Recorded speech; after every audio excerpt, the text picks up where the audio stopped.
Hello, Hello. poison friends. If you couldn't tell, this is not Adam. Nope. This is Erin. She's here with me today, and she'll be with me on some other episodes in the future. And we are going to have some fun. Just like you guys, she loves mythology, like Greek mythology, which we're going to delve into a little bit today. And she's heard probably me talk about poisons way too much. So she's already quite experienced. I've listened to all the episodes. Yes. And you guys, if you guys know the logo that we have for the Poisoner's Almanac, she actually designed and created that herself. She is our graphic designer. She's really good at her job. Oh, we love it. I appreciate it. So if you're wearing one of our shirts or one of our hoodies with this on it, she did that. Yes. So cool beans. Wow, that was an old phrase, wasn't it? Cool beans. Hey, bring it back. In the 90s. That was probably earlier than the 90s, actually. But stuff comes back, so it's true. It's true. Might as well bring that one. I mean, why not? Right. It's better retro. than what is it? What do the kids say? The 6-7 thing. 6-7. I'm so tired of that. Same. Oh my god. What is it? Brain rot? I think. Like, if you know it's brain rot, why are you doing it? It's like it's cool to have brain rot these days. Like if you tell your kids like, don't watch that, it's brain rot, they're like, yay, let's watch more. Yes, awesome. So we call out our patrons every episode that we do. It's just one of the perks of being a patron on the Patreon. And we have different tiers and stuff. And I know there's been some confusion with that second and third tier because I've kind of tried to merge them, but like Patreon is kind of weird in that it won't let me just merge the two. So I had to like put both of them as $3. Oh goodness. But then it's like, it doesn't go into effect for a good 30 days or something like that. After you do it, 30 or 31 days, because they want to give you time to tell people. And I'm like, but I told people. So I don't. Yeah. Anyway, so if that's been confusing, that is why. So I am going to do a little more this month. I'll probably do, I think me and Camilla, we're going to do a little something for this month just to end the month with. So just kind of a little bonus, thing. But we just can't really do the Camilla-sodes as much anymore with her schooling and stuff being what it is. And, she's just living her life. So doing her thing. And I want to respect that. So, but I am going to call out our patrons. We have a few new ones this month. I have so many things open. It's kind of crazy. Okay, here we go. No, that's pages. I need notes. How many tabs? My notes. I don't even want to say. So, so my list here, we've got Nicole Crane, Zaid, Brett Moser, Lynn Rocket, Ogre the Viking. That's just fun to say. Ogre the Viking. Maggie's Yarm, Maya Shostak, Sasha Rubel, Nicole Rivers, Woolly Wolf NZ, Liz Bianchini, Dixie Painter, James Mills, Bobby Sue, Amanda B, Mara Santiago, Grace Lehan, Genevieve, Nevesha Treats, Jay Went, Inken Hafner, Kiri Yorsek, Kate Leninen, Robert Jr., Jessica Gasparini, Soy Kasumi, Thomas Huff, Glow and Go, Julia Franzoni, Lady Digitalis, Leah Marie Matson, Ebby, Supergirl Sway, Admit. I think it's supposed to be Yadmit. It keeps changing my things. That is Yadmit. For the Y. Yadmit, Creative Otter, Dizzy Dancer, Mr. Slave, The Warped Witch, Dalek Party, Jennifer Ramirez Johnson, Desiree Davis, Melissa Emmel, Lynn Simpson, Erin Carey, Kristen Arnold, Rynel Alara, Oma D, Bonnie, Christian Skretergaard, Prim Risen, Stuart Slattery, Minnesota SPT, Pungrammed 101, Caitlin Martin, Wendy Goldstone, Too Fidgety, Jennifer Wilson Richter, Old Man Clyde. We've got Anna Maria, Vix, Blaufrosch, Morgan Brittenham, Christine Muljadi, T-Bug, Pterosaurus Hex, Olive Octopus, Estar, like pirate, arg. Knit Ninja, Sarah G, Jefferson Vargas, Donna Lanchinasi, Lauren Smith, Banana. Think I'm saying that right? Banana. Sounds Banana. right. Banana. Sorry. Oh, you're good. Serpentine Fire, Melanie the SLP, Stuart Lee, Chris Milanak, Libby, Hetty, Hantapalooza, Lisa MNAK Schmutz, J Moon, Kelsey H. Got Paper Sky, Hannah Cook, Campasar, Britt Clark, Paris Langer, Andrea Shameless Agitator, Ruby Salazar, Cassandra Smiles, Daniel Soar, Jasmine, Dr. Doom, Maureen Hart, Justin Higgins, Nigel Hawkins, Judy Lowe, Nisa16, Seamus picked Lisa DW, Lashia Paris, Jesse Pollard, excuse me, I don't know why I said Julie, Jesse Pollard, Sarah, Jahira, Everyday Delirium, which I understand, April, Alicia, Melafantastico, Panda Cannoli, Amber Golder, Donna Foley, Michelle Cornett, Teethweir 5, Manu S, Natsumaya Teirin, Tater the Gator. That's just fun. That is fun. That is fun. Hannah Rose, Sherlock and Watson, Ragdoll Cats. And we have a couple of new ones, Nozomiko and Michelle Conroy. So thank you guys for all of your support. We really appreciate you guys. And honestly, I've seen some of you guys lately in our lives too. I've been trying to do lives, kind of getting in there. My problem is I don't know when to stop. So like we'll be on lives for like 2 hours. And I'm like, oh yeah, it's been 2 hours. Oopsies. So yeah. But I'd like to do more of those because we just kind of hang out, talk a little bit here and there, just kind of share how the week's going, may share some poison stuff. I'm trying to figure out how to do like screen shares on certain ones so that we can maybe like show some fun, like, I don't know, poison documentaries that are kind of already like they're PBS. So they're kind of already out there and you can find them on YouTube and stuff. It'd be fun to watch together or whatever. But that's kind of in the works. I'm trying to figure that out. Y'all know me with technology. I'm figuring it out. But yeah, so one day at a time. Indeed. Or 1 week at a time for me in technology. I feel that. But get excited because today we're going to be talking about the Oracle of Delphi and ceremonial toxins that go along with it that we probably wouldn't have known about until later because it was supernatural to them. So it was, anyway. But we're going to have fun talking about it because I know you like Greek mythology, Roman mythology, all the mythologies. All the ancient Greek kind of stuff. Yes, like good times. Love it. I don't know why, but it's just my go-to. Yeah, it's fun. I mean, thing it's, to learn about. And honestly, some of the stories you're like, that's messy.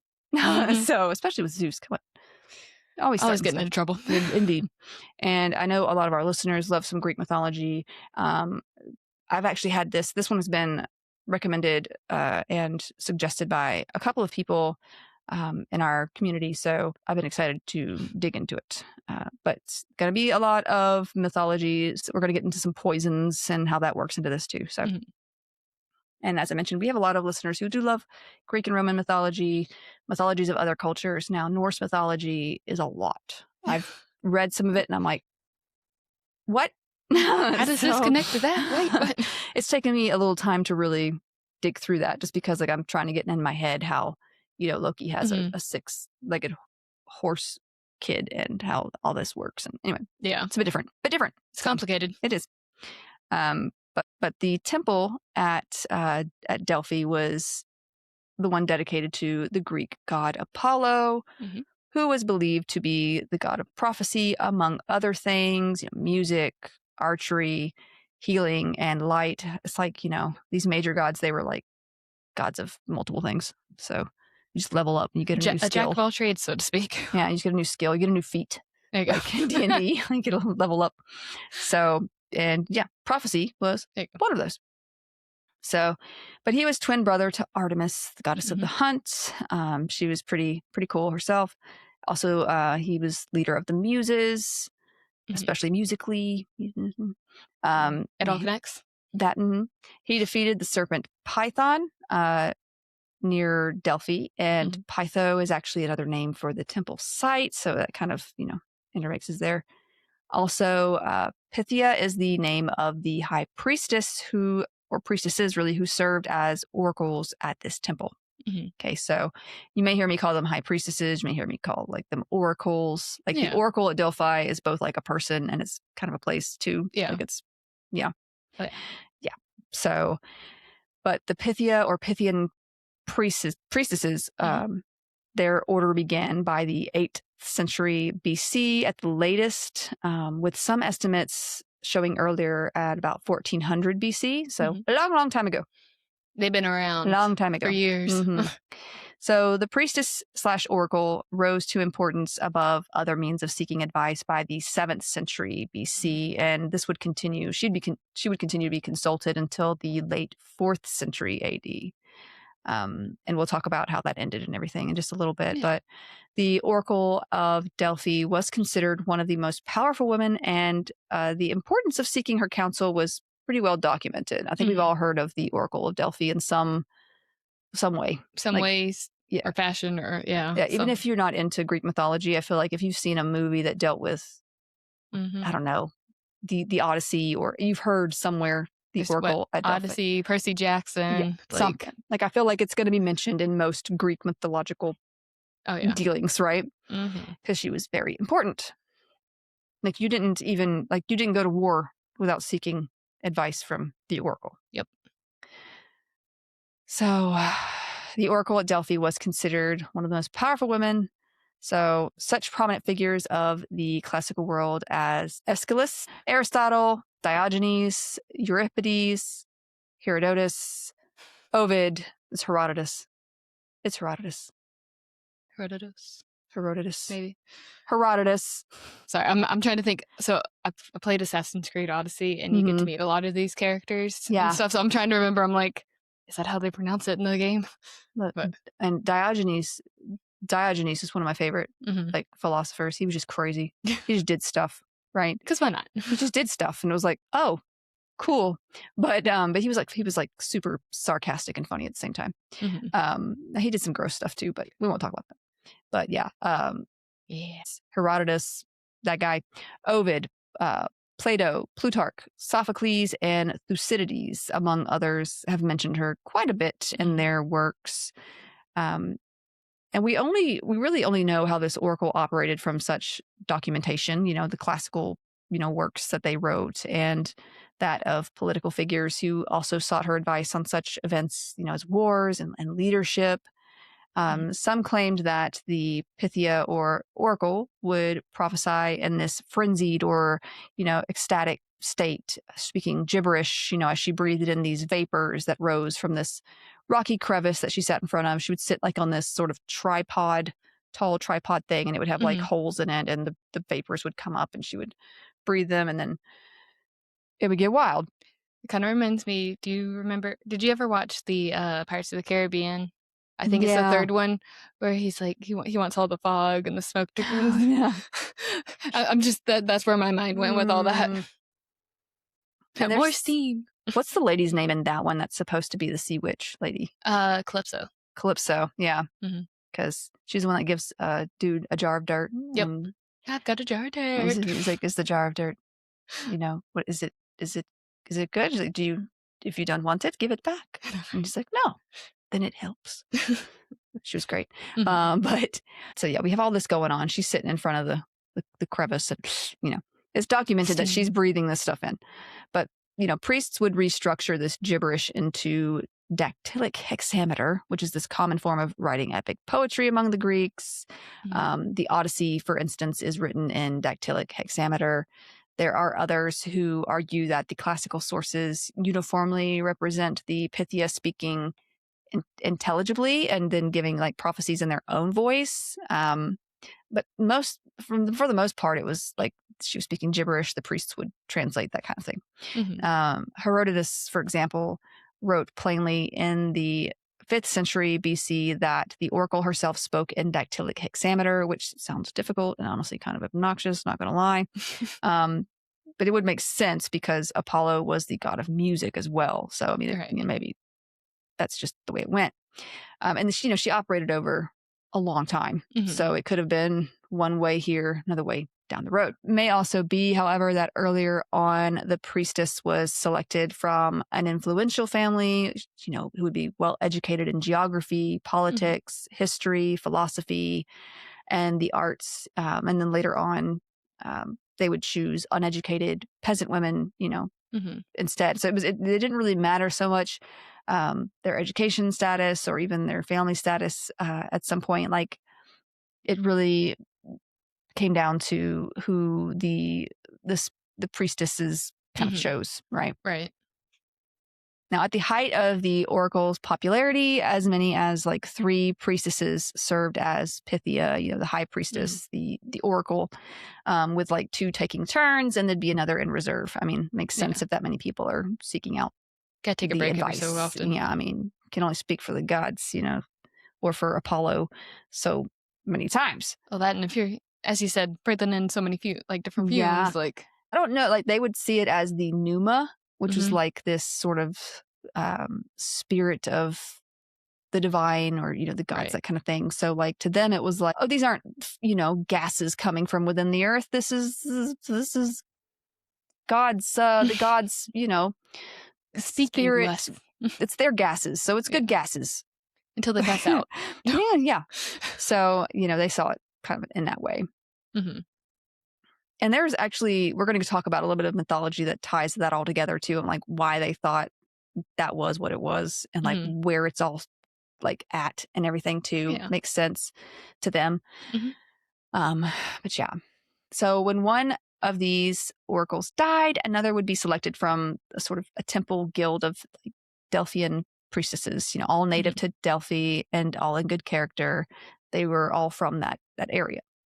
At first, young virgin priestesses would be chosen as Pythia or oracles, but after an incident in which this dude, Ecrates, the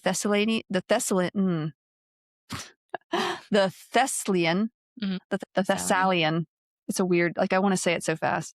Can you say it 5 times fast? Thessalian. But yeah, Ecrates, the Thessalian, apparently kidnapped a young Pythian and violated her. And then after that, it was deemed into law that those serving the role in future would be an elderly woman of about 50, dressed in the costume of a virgin as a sort of reminder of the prophetess of olden times. So it did not matter, as I said, what the priestess's background was, socially or economically. The choosing was just based more on spiritual feeling that the surviving priestesses had. It's like Master Oogway when choosing the dragon warrior. Exactly. Like they're just like, fascinating. Great movie though. Love that movie. I saw it so many times in theaters as a kid. Enough talk.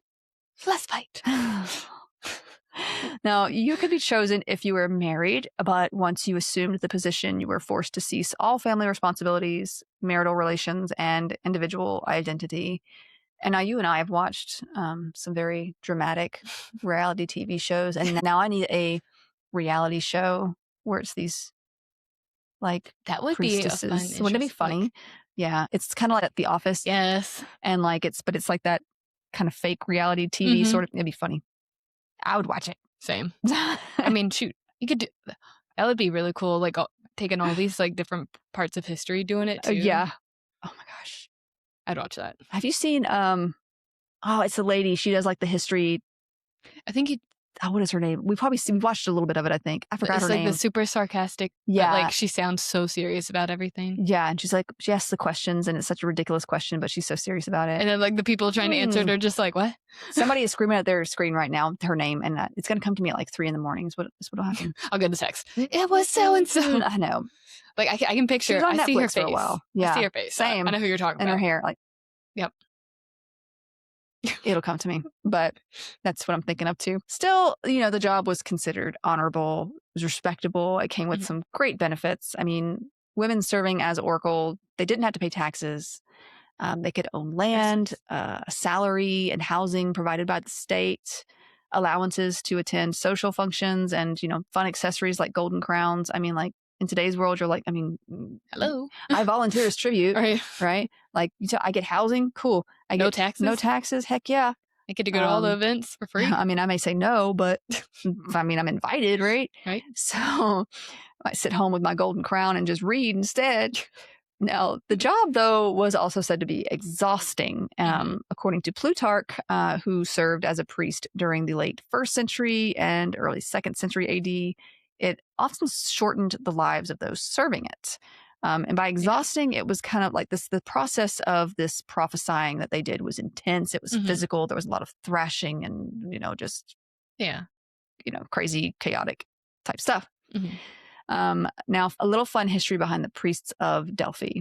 the priests, the dudes. Mm-hmm. According to stories going as far back as 580 to 570 BC, Apollo himself chose his first priests from Cretans of Knossos, I think where Minos was from. Minos. Where Minos was from. He's the guy that had the labyrinth with the beastie, what is his name? The Minotaur? The Minotaur, which is literally just writing his name. Oh, yeah, I was about to say, I mean, shoot, that one D&D campaign, we fought him. Remember that? That was. And was like, you were like, I said, I'm calling it now. It's a Minotaur. We're fighting one. And honestly, we beat him way too easy. Yeah. To be honest. I mean, that was our first, that was kind of like our first run though. Yeah. I feel like. And so after that, I think Casey was like, let's amp things up. Yeah. That was fun though. It was. Kind of gauging where we were, I guess, you know? Mm-hmm. Now, these sailors, these Cretans of Knossos, they were on a boat just sailing to Pylos when Apollo, in the form of a dolphin, just jumps on their boat, right? So this god in dolphin form introduces himself, and of course the men are terrified. I mean, I would be as well. Like, who does that? Yeah. Just jump on, like, you're going to jump on the boat? But also, like, if it's on the boat, wouldn't it be flopping around? Hey guys, how's it going? It's me, it's Apollo. I would be freaking out too. Like, first of all, I feel like you as a god would know not to do it that way. Like, you would know that we would be a little bit weirded out. It also gives me like what is it from Moana when he has the shark head? Yes, I was just thinking that, but like in dolphin form, I'm like, did he do the half? Yeah, Maui. He's like got the shark head. Shark head. Sorry. That's what I'm seeing too. I'm like, cool. I love we're on the both the same wavelength. Exactly. Shark head. The dolphin head, I guess. Dolphin head. Yeah. It would freak me out too. And like, people think dolphins are like these glorious, sweet creatures. And don't get me wrong, I want to preserve them and I want them to have their place in the ocean. But I've heard they can be mean. Did you see? I don't know how true this story is, but the one on the, like, I've been seeing it on social media about the guy that got like kidnapped by dolphins. Oh yes. Oh, we're gonna mention him in a minute because honestly, some of this story kind of reminds me of it, and I'm like, all right. Okay. Like, I'm really curious. I'm like, I want to know. Gerald. Is this real? Yeah. His name was Gerald. I know the dolphin's name, but I cannot remember for the life of me the name of that woman who does yeah. Anyway, if I ever get kidnapped by a dolphin, at least I know who to ask for. Is Gerald here? If I get kidnapped by a dolphin, we're in trouble. We're in trouble. I'm gonna have. I've got other things going on. I mean, especially since we're not that close to the coast right now either. So. Yes, indeed. Dolphin shows up in like a trench coat. I know, right? Hey. What you doing? You know what? I've seen Finding Nemo and Finding Dory. I don't trust it. So yeah, God in dolphin form. He's jumping on this boat and he's just like, "Hey, what's up, guys?" And you know, and again, it's like Gerald, that dolphin, like the engineer in Florida says kidnapped him and made him work on an underwater city. And I'm thinking like, is Apollo Gerald? Is Gerald Apollo? We figured it out. Like, and why?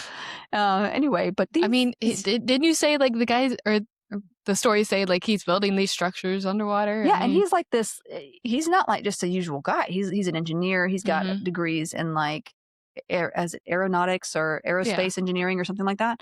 And they said that his lungs looked like they had been underwater for a long time, and they couldn't explain it. And I'm like, but he didn't drown. Like, and I'm just thinking, look, I'm one of the biggest skeptics out there. I'm thinking the guy had sunstroke or something. Like, see, that's what I was thinking. I'm thinking he had some sort of minty bee, some sort of breakdown, something. But I'm looking at this and I'm like, also, if he's still alive though, how are they looking inside his? I mean, how are they able to tell what's in his lungs? They're probably doing scans, but also doing the breathing. What is that thing? You blow into it to see your strength, breathing strength and stuff. So they're doing different tests and stuff. They're probably doing scans, but sorry, that's where my brain went. I'm like, well, I mean, he was sunburned as no other, but at the same time, it's like if you underwater that long, you go that deep, the sun is not touching you, and also you would be squeezed by the pressure. So unless Apollo Gerald is magical, who knows? I mean, obviously, he's talking to him, so what the heck, right? If I come to you and say a dolphin took me underwater, you need to take me somewhere. All right, Becca. I don't know exactly where, but take me somewhere. Watch that actually happen to me, and I'm like, no, that was serious. Freaking nobody's paying attention. Who was listening to me? No, see, okay, for you, it wouldn't be a dolphin. It'd be like a raccoon. It would be. And a raccoon would talk to me. And it'd be like, come build us the structure. And I'd be like, you know what? Mood. Let's go. Can I live there? Is this technically what you're doing with the backyard? Right? No, I'm just kidding. I'm kidding. I plead the fifth. I'm not allowed to say. So. Sorry. Oh, no, I want a raccoon. Not so much a dolphin because I've heard they're mean. They can stay over there. They're beautiful. Just don't, they literally will try to kill other dolphins that like out compete them. So I'm like, they also use blowfish to get themselves high. That doesn't surprise me. They're very intelligent creatures. Right. Very intelligent. I've heard they can be mean if they don't like you, they can kill you if they wanted to. They can drown you. But yeah, that's sorry. Gerald / Apollo and his crew, I guess. Also, like if I would have, he told these men to follow them, to follow him. That'd be like a pod of dolphins. He told his men to follow him to this place where you will have rich offerings. And so they were like, cool, let's do it. So they went singing and dancing. They're like, yeah, this is great. We just found a dolphin god dude, and he's taking us to this place of treasure, I guess. And so, now, boom, they're priests, I guess. And I would have asked more questions, How long were they at sea? Had the sun gotten to them? I mean, maybe. I don't know. Gerald, if you're out there, if you could like tell us a little something. But yeah, I would have asked more questions because like having read Greek and Roman mythology, you ask questions, even if it's a god. You ask questions. Like I've read what happens to people who don't ask questions. So there were usually 2 priests of Apollo at any given time as well. Though when first dedicated, it may have only started with just 1 priest, and they were like, hey, this is hard. We need to bring somebody else in. But they were in charge of the sanctuary. They would be selected from the citizens of Delphi, after the whole Dolphin Man incident. And they held this position for life. They performed sacrifices, like goats, oversaw the Oracle, and were in charge of the Pythian games played in Apollo's honor. But yeah, so other officials of the temple included probably going to say this wrong, hosioi.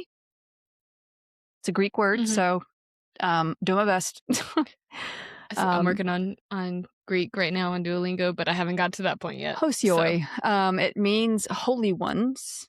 Okay. So, and then there's the propheti, which is where we get the English term prophet from. Now, 5 hosioi, or holy ones, were often present and likely had something to do with attending like the oracle or those who would come to, visit. The propheti may have documented or translated the oracle's prophecies, or the term could have simply been for all of those involved with the temple, including the oracle, the priests, that kind of thing. Could have been more of a general term. Yeah. The functions of these 2 types of officials aren't really known all that well. They just kind of knew that these were names that were mentioned, like these were titles that were mentioned. Now, there were other temples involved in prophetic oracles and with Apollo, of course, but it was said that Delphi had the pneuma of Apollo, the breath or spirit. That's what they thought they were kind of breathing in and, communing through that. And the site was unique as it was known to the Greeks as the omphalos, or the navel / center of the world, kind of like the navel is the center of your, I guess you could say it was the center of your body, depending on the perspective, but they saw it as the center of the world, of the earth, I guess, which was discovered when I think Zeus let go 2 eagles or something. I think it was Zeus. He let go 2 eagles, and they would circle. One would go on one side, the other one would go to the other side. And when they met, that was supposed to be the center of the world, very early geometry. Right. Right. So, yes. What does flat earthers have to say about that? No. I'm just kidding. I'm sorry. See? I'm sorry. No, don't be. We don't do flat earth here. Okay. Omphalos, the navel, the center of the world. And, was the supreme authority when it came to prophecy, apparently, because of that, because it was here that it would be like the veil was thin. You could talk to the gods easier with, this place or stones from this place, basically. Now, the Oracle also had strange working hours, you could say. They could only be consulted 1 day a month and only during the 9 warmest months of the year. So it's kind of a nice schedule, if you think about it. During the other 3 winter months, Apollo was apparently like on vacation because he left the temple, leaving his half-brother Dionysus, whose tomb was also in the temple at Delphi. And Apollo would go, I think, and some of the other major gods would go to this other place. We don't talk about that, but because if I do, we're going to talk about something completely different. I know how I am. We're going to go on another tangent. I know how I am. So where did he go? Okay, well, let's talk about his timeshare. I'm just kidding. He's on his at his winter house. Yes, exactly. Where it's nice and warm. Anyway, so Dionysus would be the one kind of in charge during these months. He had his own like little tomb there. He was kind of like he was kind of sharing this temple in a way. The mythology here behind Dionysus is complex, and it would take a lot of time to go into itself. So just know that according to Orphic tradition, which is like these traditions told by the poet Orpheus, who he's the one that descended to the underworld. He came back and he kind of restructured the story of Dionysus. Basically, there was this whole like mysteries of Dionysus. There was this whole different kind of structured thing with him. He is known as like the twice born god, I think. There's a bunch about Dionysus out there. Like I just touched on the littlest bit. If there's something poison related, we could talk about him later. I mean, he was, right? God of wine and ecstasy and giving into festivals. Urges and instinct and that kind of thing. So, and it makes sense though, because you kind of see like you have this balance of order and rationality with Apollo giving prophecy, he's giving answer, he's giving some sort of, putting order to things, and you have Dionysus, who is this complete opposite dude that's of chaos, ecstasy, kind of dude. More questions than answers. But it's like this balance, right? And so, and you see this kind of in other parts of Greek and Roman mythology, like Persephone and Demeter. Like whenever Persephone was with Hades, it would be winter, right? And then whenever she would come back, it would be spring and summer, that kind of thing. So, which that itself is a pretty cool story. The whole thing that we don't have time to jump all the way into. Another story, another day. Look, I worked so hard to not go off on so many tangents. I really did. I was like, we'll be here all day if I do this. We can't do it. So you've got Apollo and Dionysus. They're kind of roomies, sort of. The bros. Kind of, he's just kind of like, yeah, bro, go do your thing, and I'll just kind of watch over for 3 months. But Dionysus, he was like, I think according to Orphic, like myth 2, he was torn apart by the Titans. Oh, so I mean, he kind of deserves to have a little break. Maybe only get 3 months. Have 3 months of work. So anyway, and they had their own festivals on this island with Dionysus. They had their own like, fun, crazy, drunken fests that we don't have time to get into either. But anyway, Apollo would apparently return on his birthday. The beginning of spring. It was like the 7th day of the month that spring began, for them. So, but from then until the next winter, when Apollo would depart again, the oracles were led once a month, usually the 7th of each month, really to be precise, because that was like a sacred number to them.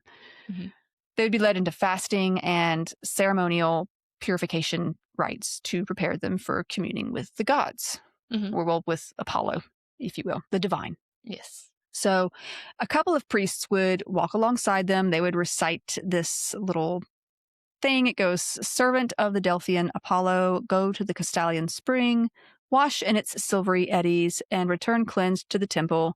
Guard your lips from offense to those who ask for oracles. Let the gods answer. Come pure from all private fault. And I'm sure it sounds better in Greek, but that's the translated version. It wouldn't sound better in Greek if I read it because I don't know Greek. So, But the oracle would be wearing this purple veil to cover their face. Then they would go and bathe naked in the Castalian spring. I'd be kind of scared. Like, what's in this water, right? They're probably not. They probably weren't as, germophobic and terrified of critters as I am. But then they would drink from the holy waters of Casodus, which was named for a nymph. And this is where a naiad or nymph with these divine powers was said to live. Gotcha. So, but there were other aspects such as dancing and then like the sprinkling of the temple floor with this holy water that they were also drinking. But then they would return to the temple where there were these 3 phrases written in Greek on a column of the portico, like right outside the main temple. And the 3 phrases read in it was in Greek. So this is just the translation, and it could be translated loosely, but know thyself, nothing to excess, and make a pledge and mischief is nigh, or basically surety brings ruin. So these were like these little maxims, these sort of truths to consider, as you come and make your plea or, ask your question to basically the Oracle and basically Apollo. Now, those wishing to consult the Oracle chose their place in line by drawing lots. However, if you were more influential, say a king or a statesman, if you could offer more of a financial donation, you were usually blessed with a higher spot, Yep. So not much has changed. But also the citizens of Delphi were considered, ahead of those visiting from other places. Consultants would be interviewed by the priests usually ahead of time, just so that genuine cases could be picked, as opposed to like, oh, what should I get for dinner tonight? Those kinds of questions, I guess. Yeah. What clothes should I wear tomorrow? Like, oh my gosh, should I, is this the guy? Like, I don't know. Like, like, you've been here 4 times, Cassandra. Stop it. Which is funny because that's one of the female characters' name in Odyssey. True. Cassandra. Yep. Cassandra. Sorry. Isn't there like a whole, there's a Cassandra.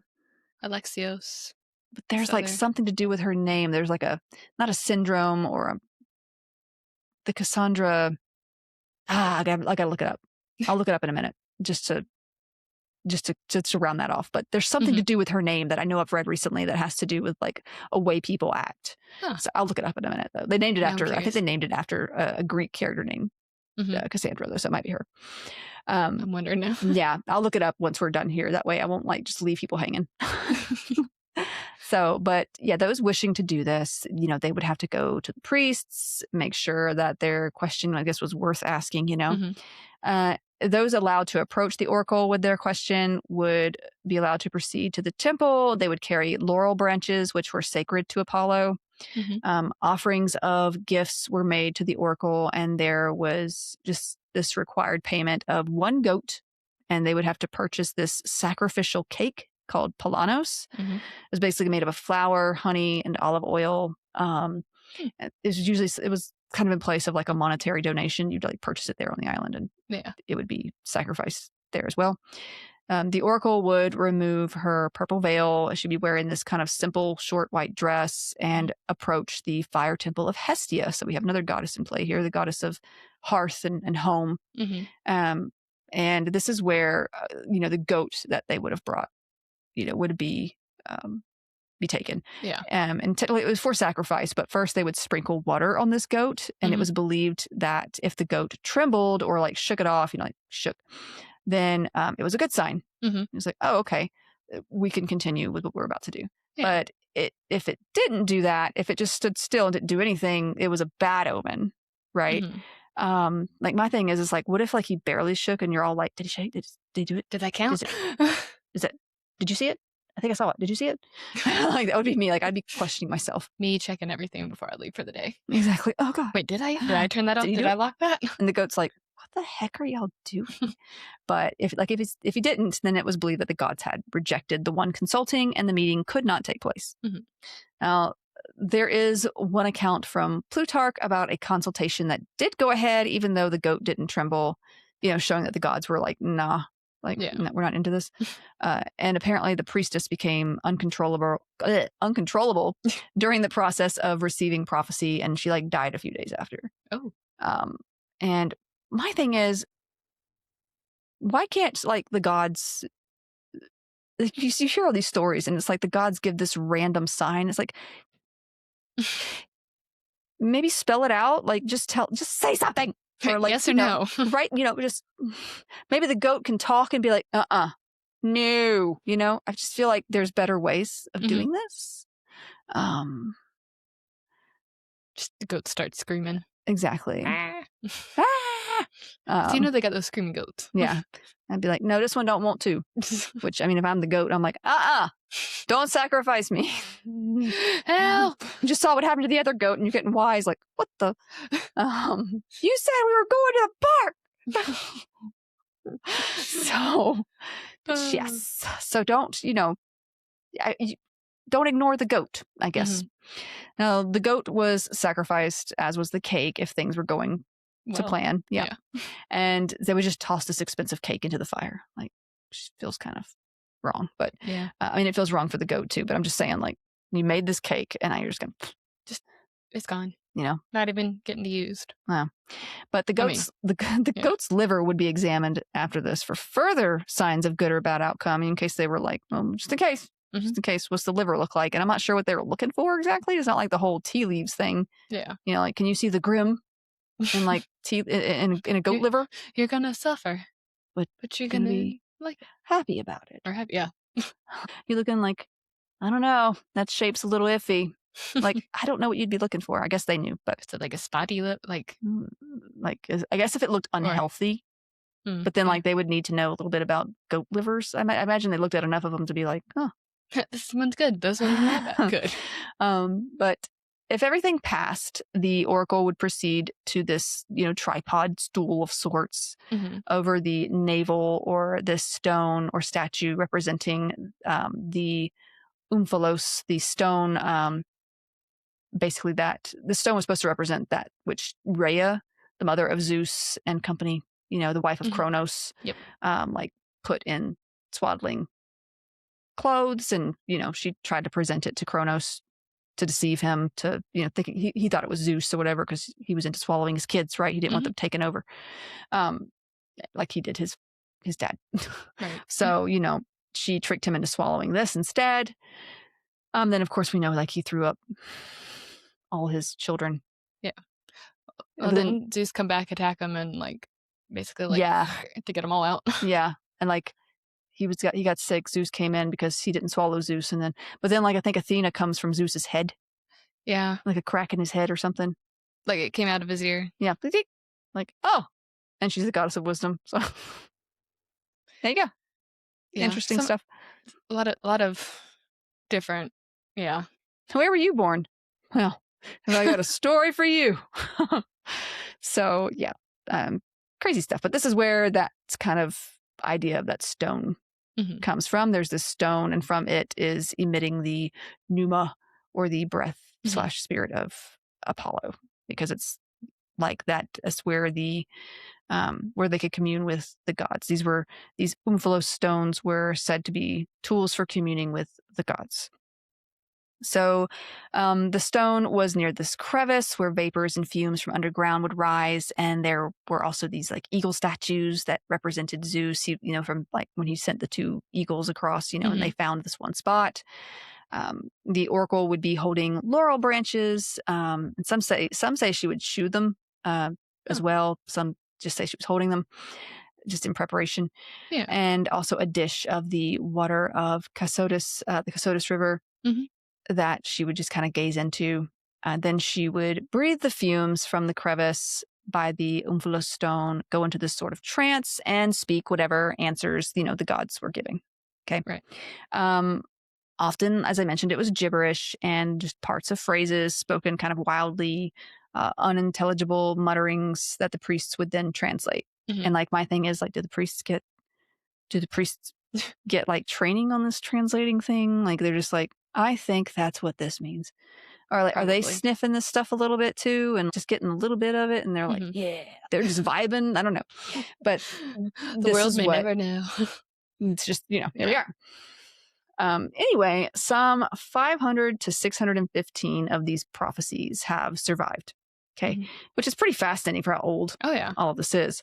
And around half of them were proven to be true historically, which statistically speaking, I mean, that tracks. I mean, of course you get about half right, half wrong. I mean, that tracks, my main topic with this is just like, what was the oracle breathing from that crevice, and just how influential were these prophecies? Because people were like coming from all over the place to seek her out. But to answer the last question first, invasions and wars were decided, based on answers from the Oracle at Delphi. In one case, for instance, as told by Herodotus, Croesus, the king of the Lydians, went to ask the oracle if he should wage war against the Persians, who were struggling apparently at this point, like they weren't doing great. And her answer was that he would destroy a great empire if he attacked them. Now, plot twist, Croesus attacked the Persians, and it was Croesus' own empire that was destroyed because he attacked. Which also shows that the oracle sometimes gave vague and tricky answers. Yep. Right? So that tracks. And I'm just like, you paying all this stuff, going all this way to see this chick, and she can't even speak straight. I mean, I guess it's Apollo, but it's like all this work's being done. Right. She acting crazy on the floor over there or on her tripod, and you can't give me a straight answer. I'm a little annoyed by that. We figured out the goat, and now we can't figure out you. So, like, make it make sense. Do I get a warranty with this? Can I get my goat back? Right. No? Okay. Maybe get that cake back. Yeah. Sometimes she give an answer that would be true either way, depending on the perspective. Right? Sure, a great empire was destroyed, but had they destroyed the Persians, I guess you could have said that. I mean, they weren't great at the time, but still, like, I don't know. True. It just seems like you could go either way. Now, when asked if anyone was wiser than Socrates, the Pythia declared none wiser. So, Socrates went on his little philosophical tour before he was eventually made to end his life by drinking poison hemlock. Yeah. So, sucks for him. Maybe another episode. We have talked about Socrates a little bit. We talked about poison hemlock, but I'm always interested in revisiting Socrates and the other very interesting characters, so to speak. Yeah, because a lot of those philosophers we look onto and we're like, yeah, this great guy said this. They also said some really crazy stuff. Yep. That you're like, let's dive into that. Wait a minute. I don't think that's how that goes. They also said some pretty terrible things about women. So yeah. But in another case, the Athenians, who were afraid of the approaching Persians of King Xerxes, they had heard from the Oracle of Delphi that only wooden walls would save them. Now, some elders of Athens, they interpreted this as, well, we should wall ourselves in the Acropolis, because that's where the temple to Athena is. Athena was this protector of Athens, and they believed, like, well, she's going to protect her own temple. Of course she is, right? Yeah. And others, especially Themistocles. It's a fun name. That's fun to say. He was an Athenian general and leader who was very knowledgeable about, naval prowess. This was something he was experienced in. He interpreted the wooden walls as the holes of the Athenian fleet. So, long story short, the Persians came and killed those in the Acropolis and burned the city. So, shouldn't have gone to the Acropolis. It's like one of those choose your own adventure books. You ever do that thing where you like look ahead and you're like, am I gonna die if I choose this one? I totally cheated a couple of times, I'm not gonna lie. But I had to know if it was worth it. Yeah, I mean, so the Athenian fleet and those with it would go on to defeat the Persians in the Battle of Salamis. And even though they were like definitely outnumbered, they still won because of just the Themistocles was really good at strategy. So now, as you can see, again, the answers gained by the oracle just weren't always clear. They had to be interpreted well. But seeking advice of the oracle was often considered a must for major decisions, either political or personal. If you had a big question, you wanted to go and ask, what should I do? Now, I've already told you the origin story behind the first priests of Delphi, but there is an origin story for the oracle as well, priestesses, that I've saved for now because it goes with the whole what the heck was girl inhaling. Diodorus of Sicily, he was this ancient historian, explains one possibility. According to him, a goat herder named Coritus was just walking with his goats, as was his job, and noticed that one of the goats, which had fallen into this crack in the earth, he was acting a little different. Like this goat, there's something off about his goat. He's walking funny. He's doing a little weird stuff right now. And so, not being one to survive a horror movie, he goes to investigate. He's like, well, I want to go see what happened. I'm going to go in there too. Don't do that. He reportedly experienced this divine presence and the ability to see outside of the present into the past and the future. So he was tripping, right, on something. He met Gerald, he went to that underwater city. He was like, man. And so he went to go share with his neighbors. He was all excited about this new development or whatever. I'm sure there wasn't too much going on besides herding sheep at this point. He done found like the biggest new thing. So he's like, he starts sharing all of this with his neighbors. And then men from his village, start showing up, and they experience similar things.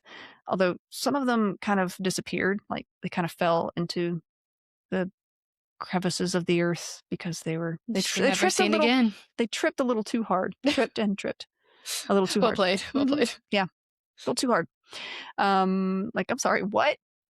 Like, anyway, a shrine was erected there because, if these villagers can't explain it and it feels out of their control, it's got to be divine or witchy or something, right? You're either going to worship it or you're going to burn it, right? If it's a woman, you're probably going to burn it. But if it's, something that isn't a woman, you're going to worship it. That's about right, honestly. Yeah. It's kind of sad, but it is pretty right. So there were worshippers there at this site around the late Bronze Age, about 1600 BC. After a while, though, it was noticed that a bunch of men were just dying off. Like they would go and like fall into the earth or dying because they were inhaling too much of this gas. And so what do?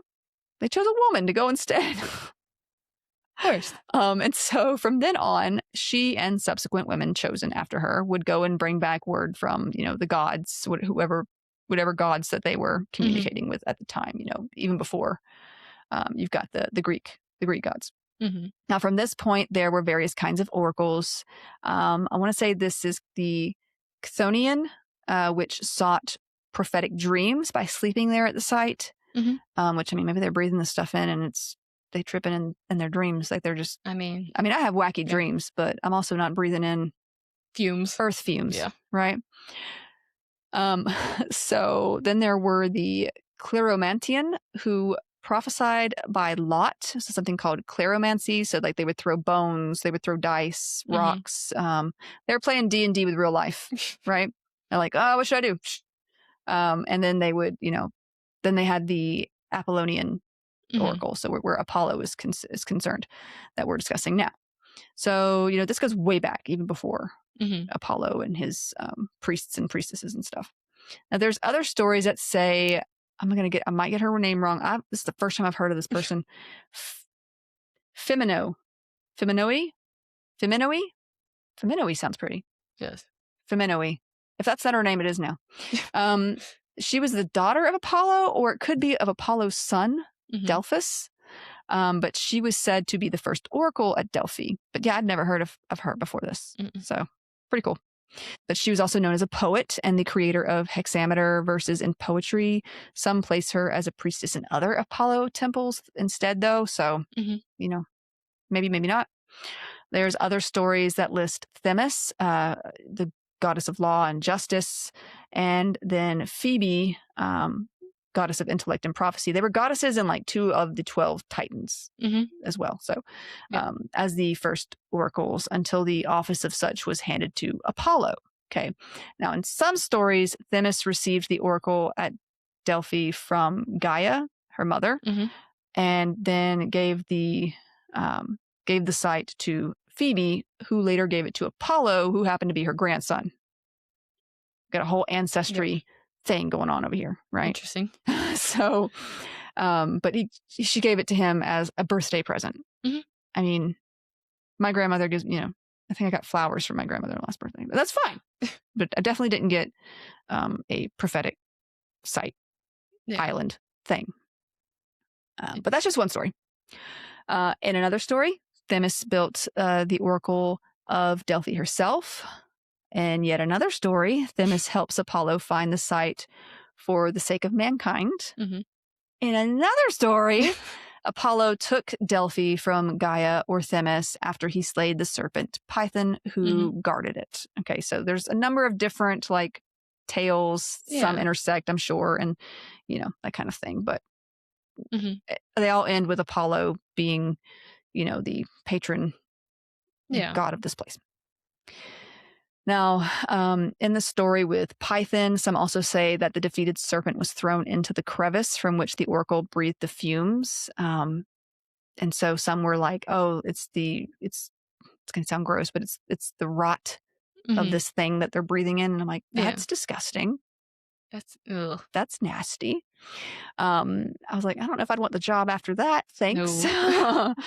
But also, let's see, in early descriptions of the oracle, it was remarked that Apollo lived within the laurel plant, the plant that he found, sacred, and would give oracles like basically the future with the rustling of its leaves. I guess it would tell. I guess they would be able to translate the leaves rustling into prophecy. Interesting. So the laurel was more heavily involved than. And earlier on, it was once believed that the art of divination was taught to Apollo by these 3 virginal winged nymph sisters known as the Three, who were involved in oracle by lot. So like they would be throwing and picking lots based on like color, and they would place meaning on it. It's like kind of like the throwing of dice or bones, but they were throwing a certain kind. Is it bad that I was thinking of like the Fates and Hercules? Yeah, they have the one eye. Yeah, see, when you started saying that, I was like, oh yeah, and then I was like, wait, nope, that's not them. I know, Hades is one of my favorite Disney villains. He makes me laugh. He's like, like he like, oh, my hair, did my hair go out? Or just like when he yells, it's fine, I'm fine, everything's fine. Pain. One of my favorite gifts that I love. It's great. Adam hadn't seen that movie until we made him watch it like this past year or last year. Yeah. I was like, really? Like the muses. Yeah. The music in that movie is great. So anyway, moving on there. Now, if you visited the Oracle at Delphi when the custom was more popular and well established and the Oracle / priestess was like not available, there wasn't someone available there to you, the priests could apparently answer yes or no questions by the tossing of colored beans. Like one color designated yes, the other no. And I'm just like, it's like the Wish version, the Temu version of the Oracle. Yeah. Do you have to pay as much for that? Like, seems kind of like if you can just do that, why are you breathing? I don't know. Does that work as well? I have so many questions, right? Like, what if that was my question? Excuse me, I have a question. Brought a goat. Sorry.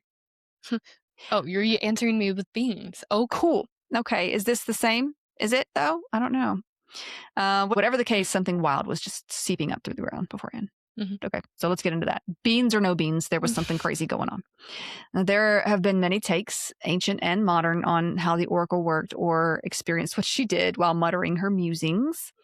I mentioned well played.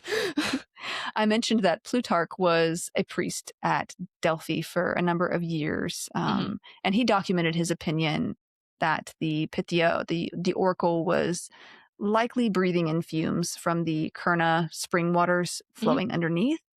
Now, when I think spring, I'm like, oh, fresh water. Yeah. Not hallucinogenic fumes, but here we are. Still, more modern researchers have suggested that these, hallucinogenic fumes are exactly what was being inhaled. Right. So, a particularly popular theory is that the fumes being breathed in were of ethylene gas. Now, this is a gas with this sort of musky, sickly sweet smell. It smelled kind of sweet, which was how the inner chamber of the temple was described by Plutarch and others. Like there was this sort of sweet smell to it. Some, like as I said, even believe the smell could be the rotting serpent Python that was killed by Apollo and tossed into the crevice. But, it has ethylene gas has this sort of anesthetic-like effect in high enough doses, and it could induce staggering, dizziness, agitation, euphoria, sort of manic state, altered mental status, a semi-conscious trance-like state, and amnesia after the fact, and sometimes convulsions. So, I mean, kind of sounds like what's going on, right? Yep. Breathing ethylene gas could easily lead to someone mumbling incoherently, you know, or shaking or screaming and thrashing, as some have described the experience, you know. Ethylene, as I mentioned, has anesthetic qualities. And according to a major proponent to the field of anesthesia, Isabella Kohler-Erb, a dose of ethylene gas up to 20% could induce a trance in which subjects could sit up, hear questions, and answer them logically, though with altered speech patterns, and they might lose some awareness and sensitivity in their hands and feet. So they were like kind of awake, but not really. Yeah. Like this trance sort of state. And after recovery, they would have no recollection of what had happened. With a dose, basically us before coffee. Yeah, basically. We could be oracles. Just come to me in the morning. I might be grumpy. Ask me all the questions. I might be grumpy. I might be screaming and thrashing too. Yeah. Not because of you, just because, you know, I have to get up for another day of this. Feel that. Yeah, here we are. Now, with a dose higher than 20%, the patients lost control over their limbs. They might thrash wildly, groaning and staggering. And this just kind of matches just that ancient description, you know, written of oracle encounters, including those of Plutarch, who worked with the oracle for as long as he did. At low levels, ethylene gas is generally considered non-toxic to humans. However, in higher doses, it can cause asphyxia because it displaces oxygen in the blood. Kind of like how carbon monoxide does. It takes the place of oxygen, just kind of pushes it out of the way. Now, it's actually produced in small amounts by plants, fruits like bananas. That's what causes them to ripen. Like if you put them in a bag together, they're all together, they emit this gas and they ripen a lot faster, that kind of deal.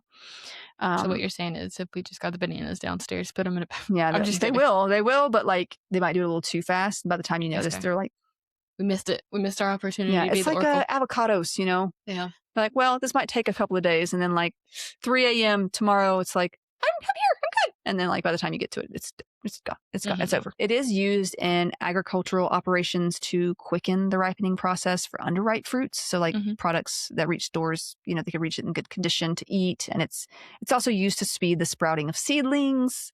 So it is used, you know, by us as humans to speed things along. It's a natural plant hormone. It can be used commercially. It does have other uses in various industries, including the creation of plastics, fuels, and refrigerants, but this usually involves some chemical additions to make ethylene oxide or polyethylene glycol, which is the main ingredient in antifreeze, which we know is toxic. Both of these are actually highly toxic in comparison to simple ethylene gas. So a little chemistry there, you know. Now, another idea presented is that the oracle was breathing in benzene, methane, carbon dioxide, or hydrogen sulfide. So just for a quick breakdown, benzene is a toxic gas. It could also cause similar neurological symptoms and signs, confusion, semi to unconsciousness, dizziness, and convulsions, you know, as well. But it also caused respiratory irritation, anemia, and eventually cancer, like leukemia specifically, which, I mean, you know, could fit the whole like, well, they, you know, their lives are shortened by this service. But I mean, I feel like you would notice the respiratory irritation, or maybe it just wasn't, you know, maybe it wasn't mentioned, but still, like, I feel like ethylene is still the one to go with, but this is just another possibility. Now, methane is another gas that may cause the loss of consciousness, you know, rapid breathing, heart rate, dizziness, euphoria, vision problems, and confusion. It is naturally odorless, and it would not account for the smell mentioned by those, you know, who had been in the inner chamber. But then again, maybe the smell was caused by something else entirely. I don't know. Maybe there was a python down there that was rotting. I don't know. Who knows? In high doses, it, like ethylene gas, is an asphyxiant, and it will displace oxygen in the blood as well. So it can cause you to asphyxiate in high enough doses. Now, consistent exposure can lead to long-term cardiovascular, respiratory, and neuro problems. You know, if you're breathing it in a lot over time. It's also highly flammable. Yeah. So, like, I feel like if that's down there in high enough amounts, if someone brings a torch down there, it's poof. I mean, like, I feel like maybe the oracle wouldn't have lasted so long. So anyway, normally if there's a methane leak, you'll find other gases like ethylene and hydrogen sulfide as well too. It's very common. It's a very common gas being found, in landfills, coal mines, livestock facilities, wastewater treatment facilities. It's kind of everywhere. It's in smaller amounts, enough amounts to be present, but so it can easily build up underground and leak through a crevice. Yeah. But carbon dioxide, most of us know what carbon dioxide is. We breathe it out. Plants like to take it in, but it's also an asphyxiant. And if in poorly ventilated areas, you can experience something called sick building syndrome. So it's basically you're inhaling too much carbon dioxide because there's not enough ventilation in the room, and it can cause confusion, dizziness, fatigue, nausea, headaches, and irritation to the ears, nose, and throat. Now, too much for too long, and you end up with acidosis, metabolic acidosis, and asphyxia, meaning your pH needs to stay in a precise, precise number, about 7.35. Doesn't like to change. Yeah. And so if it goes down, you're in trouble. If it goes up, you're in trouble. But this can cause it to go down to where you get metabolic acidosis, and then of course asphyxia, as it also displaces oxygen. So you should be breathing it out, not in, right? Finally, hydrogen sulfide. Now, low concentrations of this can irritate the nose, throat, and lungs. High levels can lead to pulmonary edema, which is just the fluid in the lungs, so that which will end up kind of suffocating you that way. Yeah. But also severe respiratory distress, likely from that too. It also has a rotten egg smell, but after a while, the nose can become kind of blind to this. But no one mentioned a rotten egg smell, so I don't think it would be that either. I lean more towards, again, the ethylene gas theory. Like, it just seems like the most possible, like the most probable one to me. Yeah. But I also just want to tell you how the idea of the inhalation of some gas from the earth seeping in to cause the Oracle at Delphi was tossed around, debated, debunked, and then tossed around again. Because for a while it was like, yes, this is what it was. And then people were like, no, it wasn't. And now we're back to, actually, yeah, that's about right. So there were obviously excavations over the years of this site, and different things were found at different times. In 1892, French archaeologists reported that they found no fissure or way for toxic or hallucinogenic fumes to enter the temple. So they were like, oh, this couldn't be the case. Like, there is no fissure. There is nothing here.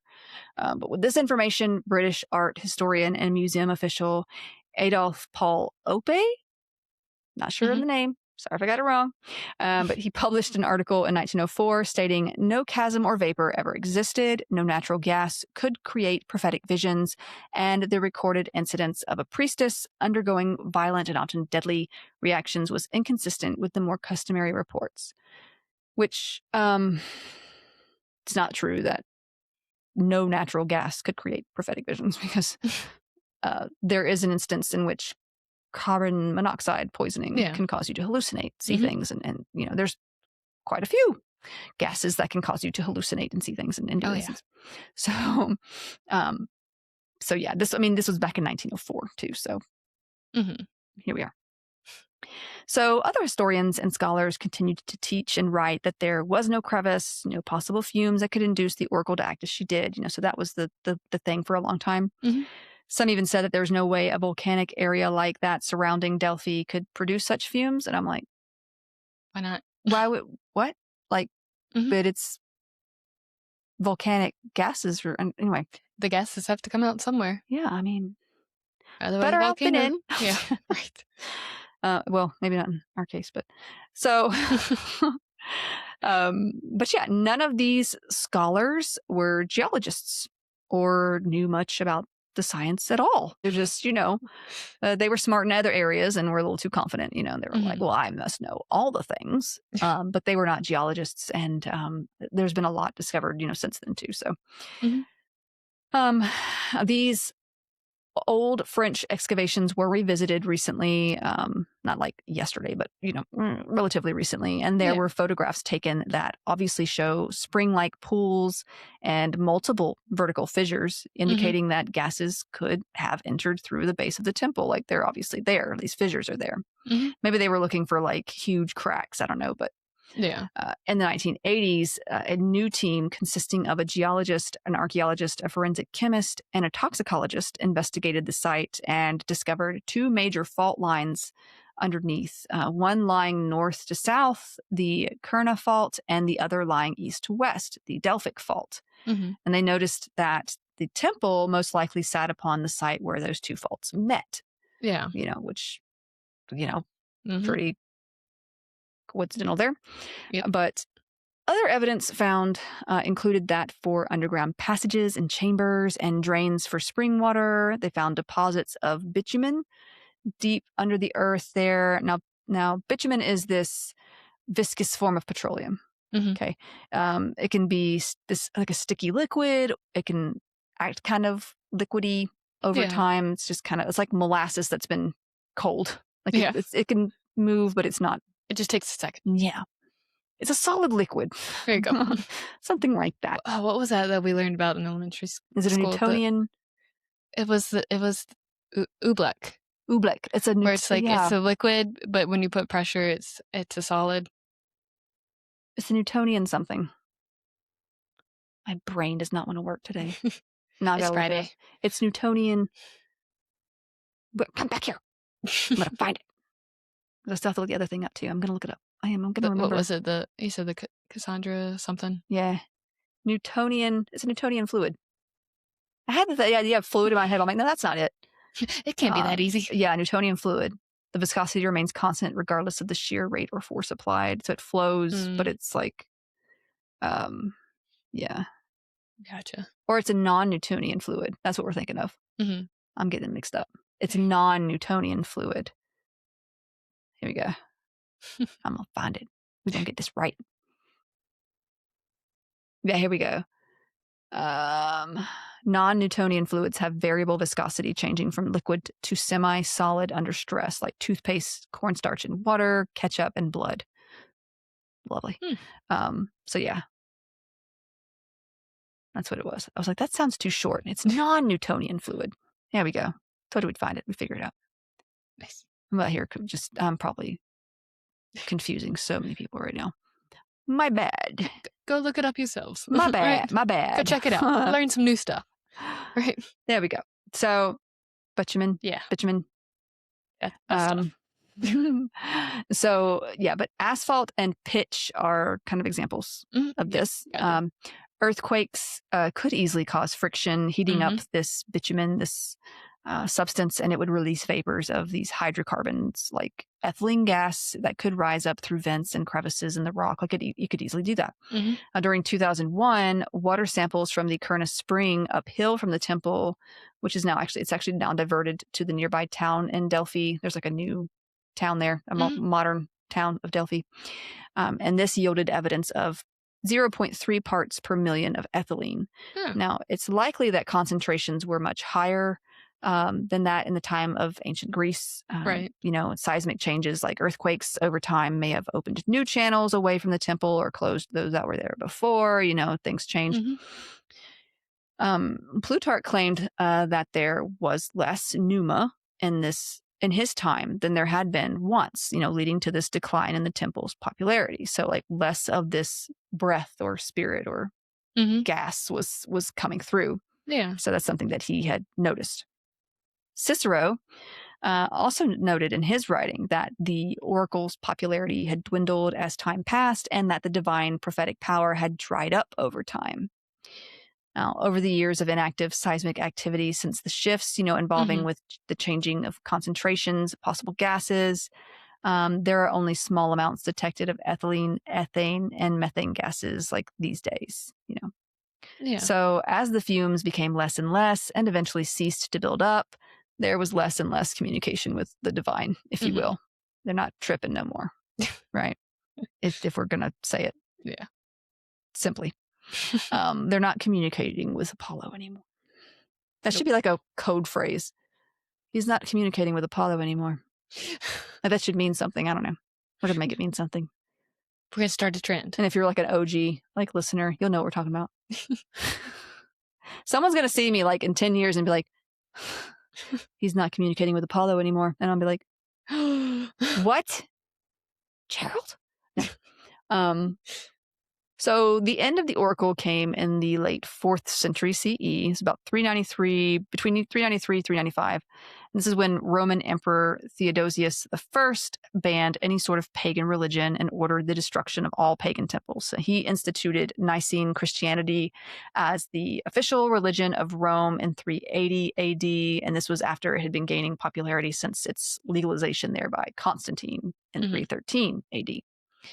In 362 AD, the Roman Emperor Julian, all I see is a lemur in my head, King Julian. I like to move it. That movie's funny. Yes, but he was known as Julian the Apostate because he tried to restore paganism over Christianity. And he sent an envoy, Oribasius, to reopen the Oracle of Delphi and request a prophecy. Now, the site by then was in ruins, it pretty much dried up. And the last oracle's prophecy, the final prophecy was said to be, "Tell the king the fair wrought house has fallen. No shelter has Apollo, nor sacred laurel leaves. The fountains are now silent. The voice is stilled. It is finished." So it's kind of depressing if you think about it. Yeah. Like if you're, I don't know, like you're like, oh man, I was planning on going on a trip over there. Yeah. The ruins of the Temple of Apollo can be visited today, where you can also see ruins of a theater. There's a stadium there. It's within Parnassus National Park. It's where the Parnassus Mountains are. Yeah. Really pretty looking place. I've never been there, but I'd love to go. The ruins are a UNESCO World Heritage Site. There is also a modern town, like I mentioned, of Delphi nearby. And honestly, I think we should visit to see if we smell any sweet remnants of the area. Maybe we meet Gerald Apollo. Like Gerald's like Apollo's great grandson. I don't know. Something like that. And he's like, I'm going to rebuild Atlantis. I don't know. I'm just making things up at this point. I mean, it could happen. Gerald, you never know. Come save us. This world is crazy. But man. yes, so that's our story of the Oracle at Delphi. I am sorry if I got any words mispronounced. I'm sure there's one in there that I mispronounced because it was the first I'd seen it. So do give me a break. I am sorry. I tried. I did my best. I did my best. Cassandra. Thank you. Cassandra. No, it's really cool though. In Assassin's Creed Odyssey, you do get to meet the Oracle of Delphi, but you also find out so there's this group in the game that's like the bad guys called the Cult of Cosmos, and they kind of control the Oracle and what she says and everything, which is kind of interesting. So that is interesting. If you really like history and you kind of want to explore the Greek world, I recommend. I think I've played a little bit of some of them. I always worry that I'm going to suck at the stealth portion. I'm just going to get caught. That one is not. I mean, there's some elements of stealth, but it's more. It's an open world kind of. Okay. See, I think I could do that because I've played games where I've had to be stealthy before, and when I get caught, I'm like, oh my god, I freak out. And I'm like, oh god, I've been seen. It's all over from here. I will say the original Assassin's Creed games, it's a little more stealth involved, but the newer open world ones aren't. I mean, there's some, but like I said, not as. Yeah, I've been playing a lot of Baldur's Gate, and there's a way you drink the invisibility, potions, or you can become invisible for a little bit. And I'm like, oh cool, I'm invisible. I'm gonna go see if I can rob this thing or whatever. But then you get there, and now you're visible again because it doesn't last very long. And you're like, oh my god, I'm just kidding. I don't know where I'm stretching my legs. But yes, the Cassandra effect. It describes a situation where a person's valid concerns, emotional needs, or warnings are consistently ignored, dismissed, or invalidated, causing them distress, loneliness, and self-doubt. It's named after the Greek myth where Cassandra was cursed to speak truth that no one believed. Okay. Which is honestly a very clever curse. I wouldn't want it, but yeah. So basically, she was Greek mythology. She was cursed by Apollo, where her prophecies were accurate, but nobody would believe her. Yikes! Thanks. Appreciate that. So that's the Cassandra effect, and I'm glad I remembered to go over that but it's called the Cassandra effect now because today it's you'll be telling somebody the truth or about what you're experiencing, what you're feeling, and you're not being believed. Yeah. And so that's where I guess where it comes from. It's almost like, what is the word? You're being gaslit. Yes, gaslit. Hey, and it makes sense. They're breathing those fumes. They're telling you being gaslighting themselves. I don't know. There's something about today where my brain, I go to remember a word and it's like, nope.